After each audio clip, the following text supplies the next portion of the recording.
नमस्कार, आप देख रहे हैं जी न्यूज। आपके साथ हूं मैं रुबिका लियाकत और मेरे साथ है सचिन अरोड़ा। वक्त फास्ट एंड फैक्ट्स का हो गया है। सारी खबरें पूरी रिसर्च के साथ आप तक पहुंचानी है, लेकिन इस वक्त ये जो बड़ी खबर है देश की, वो आप तक पहुंचानी जरूरी है। तो पाकिस्तान की जेल में बंद भारतीय कुलभूषण यादव को फांसी की सजा दी जाएगी और कुलभूषण यादव को फांसी की सजा सुनाए जाने पर भारत की पहली प्रतिक्रिया आ चुकी है। विदेश राज्य मंत्री वीके सिंह ने कहा है कि पूरी जांच के बाद, यानी कि पूरा मामला जांच लेने के बाद और तमाम पहलू की जानकारी जब मिल जाएगी, उसके बाद ही कोई ऑफिशियल रिएक्शन हम देंगे, उसके बाद ही कोई बात कही जाएगी। तो फर्स्ट रिएक्शन हम ये कह सकते हैं इंडियन काउंटर पार्ट की तरफ से, भारत सरकार की तरफ से ये पहला रिएक्शन, पहली प्रतिक्रिया इस वक्त दर्ज हुई है और इसकी चौतरफा निंदा और अपने आप में एक हैरानी जताई गई है, जो कि लगातार रूबिका आप तमाम फोन इन ले रही थी और इस पर नजर आपने बनाए रखी थी।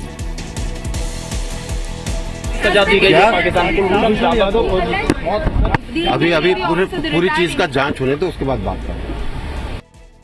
कुलभूषण यादव को मौत की सजा दी गई है पाकिस्तान। कुलभूषण यादव को अभी पूरी चीज का जांच होने तो उसके बाद बात करें।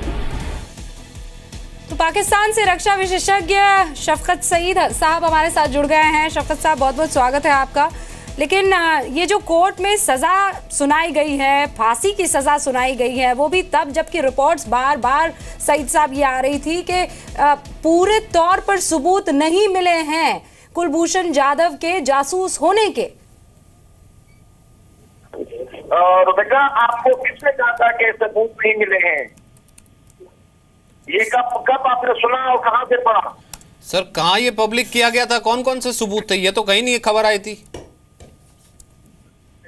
आप अगर रेफरेंस दे रहे हैं हमारे जो सरदार जजीर साहब के बयान को जो उन्होंने सेनेट में दिया था, उन्होंने एक सवाल के जवाब देते हुए ये कहा था कि कुलभूषण सिंह के मामले में जो तहकीकात हो रही है वो अभी तक मुकम्मल नहीं हुई है। इंग्लिश में उन्होंने कहा था कि so far the evidence is not conclusive.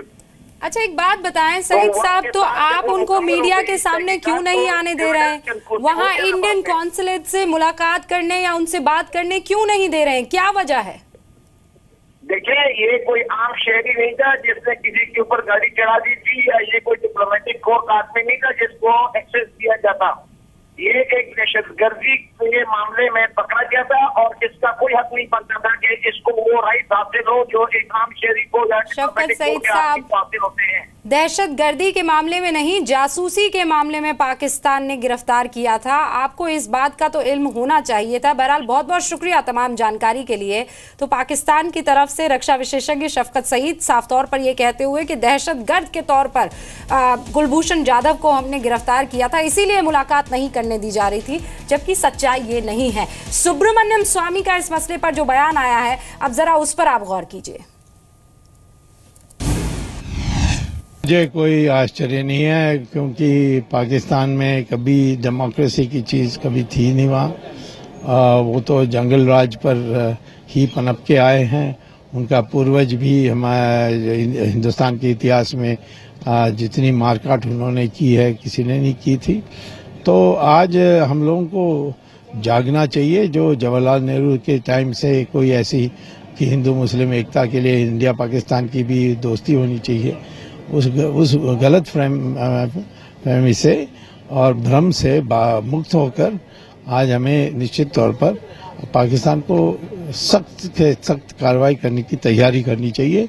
और आज फिलहाल चेतावनी देनी चाहिए कि यदि यादव को फांसी दिया जाएगा तो फिर परिणाम पाकिस्तान के लिए बहुत बुरे होंगे। कश्मीर में हिंसा का दौर कोर्ट मार्शल के तहत उन्हीं लोगों को ट्राई किया जाता है जो कि उस फौज की आर्मी एक्ट के अंदर आते हों। कुलभूषण यादव पाकिस्तान आर्मी एक्ट 1952 के नीचे नहीं आता है, तो उसको कैसे ट्राई किया गया है, ये बहुत ही एक हैरानगी वाली बात है। अगर पाकिस्तान के पास कोई एविडेंस थी कुलभूषण यादव के खिलाफ, तो उस एविडेंस को ओपन मीडिया में क्यों नहीं जाहिर किया गया और क्यों ये सिर्फ चुपके चुपके ट्रायल की गई और ऑल ऑफ सडन उसको आज सजाए मौत सुना दी गई है। लेकिन अभी सबसे महत्वपूर्ण बयान जो है वो विदेश राज्य मंत्री वी के सिंह की तरफ से आया है, जिनमें उन्होंने साफ तौर पर कहा है कि पहले पूरे मामले को स्टडी किया जाएगा और उसके बाद ही कोई रिएक्शन भारत की तरफ से होगा।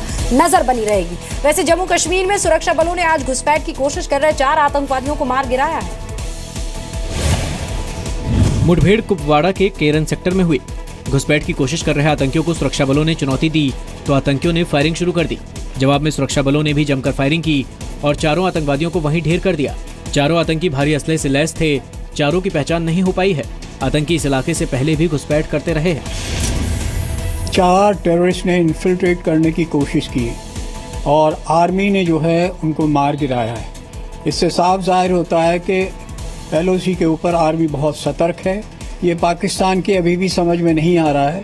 अभी जब मौसम ठीक हो रहा है और बर्फ़ क्लियर हो रहा है, उस समय आतंकवादी काफ़ी तादाद में LOC पार्क के अंदर आएंगे और इसका मतलब ये है कि हमारी जो फौजें हैं इनको काफ़ी LOC के ऊपर होशियार रहना पड़ेगा। जम्मू कश्मीर में इस वर्ष सुरक्षा बलों ने 35 आतंकियों को मार गिराया है। भारत पाकिस्तान की सीमा पर 2015 में 122 घुसपैठ की कोशिश हुई, जबकि 2016 में भारत पाक सीमा पर 370 घुसपैठ की कोशिश हुई। और इन्हीं घुसपैठ को देखते हुए केरन सेक्टर के आसपास और बॉर्डर पर चौकसी को बढ़ा दिया गया है। सर्च ऑपरेशन अभी जारी है। असम सरकार की ओर से तैयार जनसंख्या पॉलिसी के प्रस्ताव पर सियासत गर्मा गई है। असम के स्वास्थ्य मंत्री हेमंत बिस्वा शर्मा ने जनसंख्या पॉलिसी पर जो प्रस्ताव पेश किया है, उसके मुताबिक राज्य में 2 से ज्यादा बच्चे वाले माता पिता को सरकारी नौकरी नहीं मिलेगी। इसके अलावा कानून के मुताबिक तय उम्र से पहले शादी करने वाले लोग भी सरकारी नौकरी के लिए आवेदन नहीं कर पाएंगे।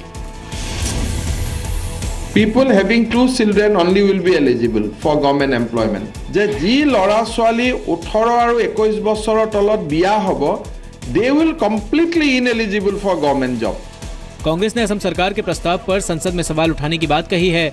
JDU ने बीजेपी पर मनमानी का आरोप लगाया है, तो NCP ने पहले भी इस तरह का कानून बनाने की कोशिश की बात कही है। देखिए, उसके बारे में अब आज सीरियसली इस इश्यू को हम उठा रहे हैं। तो ये पूरे देश में ही कानून बनाते हैं, उन्हीं की सरकार है ना वहाँ, तो आसाम ही क्या पूरे देश में बनाते हैं। और जो अभी तो अपार बहुमत है, जो चाहे कर सकते हैं। इससे पहले भी कई बार देश भर में भी ये कोशिश की गई, इसको एक्सपेरिमेंट किया गया कि 2 से ज़्यादा बच्चों को साथ में ये किया जाए या उस पर कानूनी कार्रवाई की जाए, लेकिन वो सफल नहीं हो पाया। अब आसाम अपना एक एक्सपेरिमेंट कर रहा है। बहरहाल वो उनका अपना अधिक उसको चुनौती दी जा सकती है। पॉलिसी के मुताबिक सरकारी नौकरी करने वाले व्यक्ति को रिटायर होने तक 2 बच्चों की शर्त को पूरा करना होगा। राज्य सरकार की रोजगार योजनाओं जैसे ट्रैक्टर या फिर घर देने में भी 2 बच्चों की शर्त लागू करने का प्रस्ताव है। असम में होने वाले स्थानीय निकाय, पंचायत और दूसरे चुनावों में भी 2 बच्चों की पॉलिसी लागू होगी। असम सरकार की जनसंख्या पॉलिसी में यूनिवर्सिटी लेवल तक लड़कियों को मुफ्त शिक्षा देने का भी प्रस्ताव है। ईवीएम से छेड़छाड़ के मुद्दे पर अब से कुछ देर में विपक्षी दलों के नेता चुनाव आयोग से मुलाकात करेंगे।